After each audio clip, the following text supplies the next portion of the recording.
এবার ঈদ শপিং এর জন্য আপনার নিজের বাজেট কত? বাজেট নেই, যা পছন্দ হয় কিনে ফেলি। এবার কার টাকায় ঈদের শপিং হচ্ছে?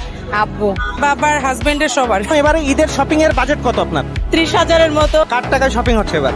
জামাইয়ের টাকায়। এবার ঈদের শপিং কার টাকায় হচ্ছে?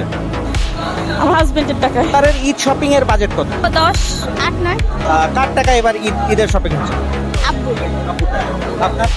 হাজবেন্ড। থ্যাঙ্কস জানাবো না, কিন্তু ঈদের শপিং এর টাকাটা আরেকটু বাড়াতে বলবো। এবার ঈদ শপিং এর জন্য বাজেট কত? তো 25,000-এর মতো। এবার কার টাকায় শপিং হচ্ছে আর কি? এই ভাইয়া দিচ্ছে, আপু দিয়েছে। শপিং এর বাজেট কত? 12 করে, কিন্তু মাঝে মাঝে দেখা যায় বাজেটের বাইরেও চলে যায়। ঈদে নিজের জন্য কত টাকা বাজেট করেছেন?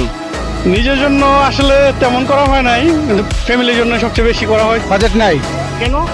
টাকা নাই তাই বাজেট নাই। নিজে যখন থেকে কাজ করা শুরু করেছি তখন থেকে আসলে পুরুষ মানুষের জীবন থেকে যে ঈদটা হারিয়ে যায়। নিজেদের কমাই রেখে বাচ্চাদের সুখটা দেখতে ভালো হতো। নিজের জন্য এখনো করা হয়নি, ফ্যামিলির জন্য আগে।